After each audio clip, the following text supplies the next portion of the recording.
여러분 안녕하십니까? MCN TV 건강입니다. 오늘 여러분의 건강 진단, 고혈압에 대해 알아보는 시간을 준비했습니다. 오늘도 역시 홍성의료원 홍석균 내과 과장님 나오셨습니다. 과장님 안녕하세요. 네, 안녕하십니까. 오늘 우리가 알아보려고 하는 질병이 고혈압인데요. 음식 문화나 생활 습관이 많이 현대화되면서 우리나라 사람들도 많이 걸리는 질병 중에 하나로 자리 잡았습니다. 고혈압, 우리에게 너무나 많이 알려진 질병인데 그만큼 환자들이 많다는 얘기겠죠? 네, 그렇습니다. 이제 식생활이 서구화되고, 그럼으로써 이제 각종 성인병, 이제 대두되고 있지 않습니까? 성인병의 이제 쌍두마차라고 하면 이제 두 가지가 결국 고혈압하고 당뇨지 않습니까? 이제 고혈압은 지금 현재 우리나라의 이제 정확한 유병률은 학회나 다른 이제 정부에서 조사를 하고 있는 게 있는데요. 얼마 전 2001년도 복지부 건강 실태 조사에 의하면 연구에 의하면은 우리나라의 5명에서 6명 정확하게 5.8%가 고혈압 질환을 앓고 있고요.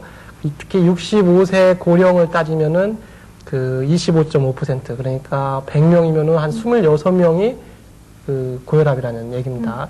그러니까 상당히 유병률이 높고 점점 증가하는 그런 질환이고요. 당뇨가 65세 이상 인구에서 9.9%에 비하면은 한 3배 가까이 높은 거니까 상당한 그런 유병률이라고 볼 수 있겠습니다. 고혈압이 결국은 수치와 혈압의 수치와 관련된 건데요. 고혈압 어떻게 정의할 수 있을까요? 예, 고혈압은 진단, 정의는 아주 쉽습니다. 혈압을 통상 안정된 상태에서 2번 이상, 서로 다른 날에 2번 이상 측정을 해서 평균을 내는데요. 보통 이제 혈압은 위혈압, 아래혈압 얘기를 합니다. 그래서 수축기 혈압, 이완기 혈압 얘기를 하는데, 수축기 혈압이 여기 차트를 보실까요? 네. 차트 보시면은 수축기 혈압이 이제 우리 고혈압에서 140 이상이거나 또는 아래혈압, 이완기 혈압이 90 이상인 경우에 고혈압으로 이렇게 진단을 내릴 수가 있겠습니다. 네. 그렇습니다. 고혈압도 다른 질병처럼 종류가 있을 것 같습니다. 어떤가요? 예, 고혈압은 이제 크게 저희들이 이제 1차성 고혈압, 즉, 1차성이라는 것은 이제 원인을 모른다 해가지고, 흔히 본태성 고혈압이고요. 이게 거의 대다수입니다. 한 95%가 고혈압 환자의 95%가 이제 본태성 고혈압이 되겠고요. 아주 드물게 이제 2차성 고혈압, 원인을 알고 있는 그런 2차성 고혈압이 되겠는데요. 2차성 고혈압은 이제 진단이 좀 까다롭긴 하지만은 원인 중에 이제 신동맥, 즉 신장으로 가는 동맥이 일부 좁아진다든지 또는 우리 콩팥 위에 부신이라고 하는 게 있습니다. 그 부신에 어떤 종양이 생겨가지고 혈압을 올리는 물질을 만들어냄으로써 생기는, 즉 그래서 원인을 알 때 어떤 원인에 의해서 생기는 고혈압, 그걸 2차성 고혈압이라고 하고요. 사실 2차성 고혈압의 원인을 밝히는 것도 중요하고요. 1차성 고혈압이 사실은 흔히 병원에서 이제 평생 혈압을 약을 먹게 되는 대부분의 환자가 되겠죠. 네. 원인을 밝힐 수 없는 1차성 고혈압과 원인이 있는 2차성 고혈압으로 나뉘는데요. 이 고혈압에 걸리는 원인도 있을 것 같습니다. 근데 흔히들 우리 보통 성격이 급한 사람들이 고혈압 환자가 많다 그렇게 알고 있는데 과연 근거 있는 얘기인가요? 이제 절대적인 상관관계를 얘기하기는 좀 어려울 것 같고요.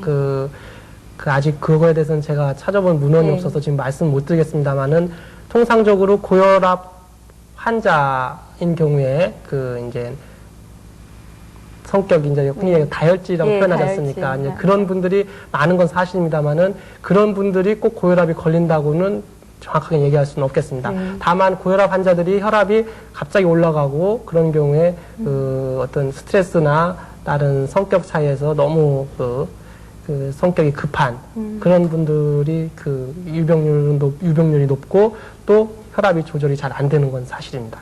네. 우리나라 성인들이 많이 걸리는 질병인 만큼 고혈압은 쉽게 진단할 수 있을 것 같습니다. 요즘 작은 병원 같은 데 들어가 봐도요, 혈압 체크하는 그런 기계들도 많이 볼 수 있고, 사용 설명서도 이렇게 같이 구비되어 있어서 많이 쉽게 체크할 수 있는 것 같은데, 집에서나 흔히 우리가 쉽게 체크할 수 있는 방법이 있을까요?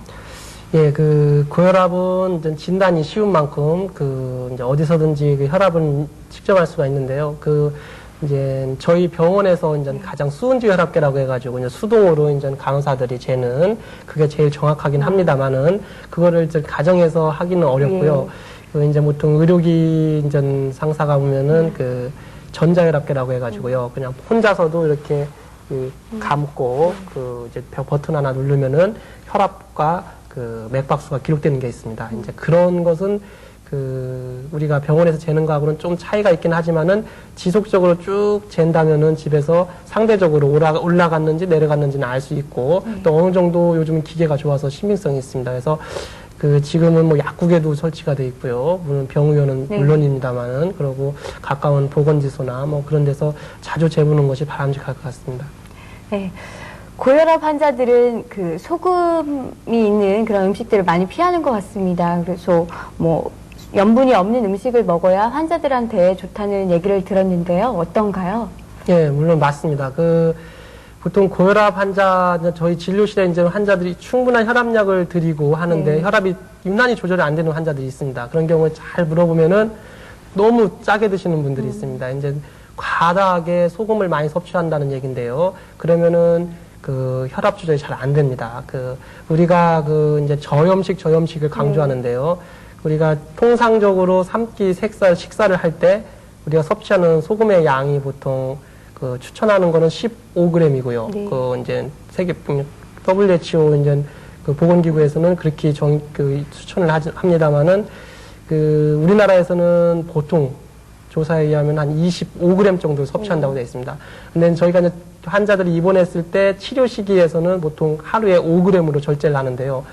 이 정도 양이면 거의 뭐 무염식에 가깝죠. 뭐 싱거워서 환자들이 못 먹겠다 하고 뭐 병원을 뛰쳐나가고 그러면 예, 그런 일이 있습니다. 그래서 그럼 우리나라 사람들 소금을 얼마나 많이 먹느냐는 그 우리가 이걸 갖다가 한 달 동안에 소금 환자들이 그러니까 일반 사람들이 먹는 소금의 양을 쭉 다 모아 보면은요. 그 냉면그릇 있지 않습니까? 네. 커다란 냉면그릇 가득 채운다고 합니다. 오. 이 정도로 지금 우리나라는 좀 짜게 드시는 그런 분들이 많습니다. 네. 네, 그 소금이 염분이 적은 음식은 고혈압 예방하는데 좋을 뿐만 아니라 다른 병 예방하는데도 좋잖아요. 네, 맞습니다. 예, 여러분 소금 적게 드십시오. 네, 소금량만 적절히 조절하면 고혈압 치료에 상당한 효과가 있다고 합니다.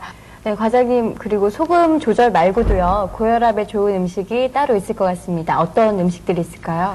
예, 그 일반적으로 아까 말씀하신 대로 그 소금이 적게 들어가는 음식이 상당히 도움이 될 테니까요. 그 야채류가 좋겠습니다. 그 우리가 흔히 야채, 과일 그쪽에는 소금보다는 뭐 칼륨 성분이 더 많이 들어있고 그리고 또 일설에는 그 칼륨이 그 고혈압에 좋기 때문에 그 야채나 그 과일을 주로 섭취하셔야 되겠고요. 특별히 고혈압 환자들이 뭐 더 선호해서 드신다면은 아까 또 잠깐 언급한 적이 있나 모르겠는데요. 그 부추 있지 않습니까? 네, 부추. 그 부추즙을 좀 자주 섭취하시는 게 좋다고 되어 있고요. 그리고 미나리즙이나 또는 뭐 치료 목적으로 뭐 익모추를 수시로 달여서 드신다고 이렇게 한방에서는 얘기하는 것 같습니다. 근데 저희가 그거에 대한 정확한 그런 과학적으로 증명한 건 없습니다만은 어느 정도 도움이 되는 건 맞는 것 같습니다. 야채류나 과일은. 네. 네.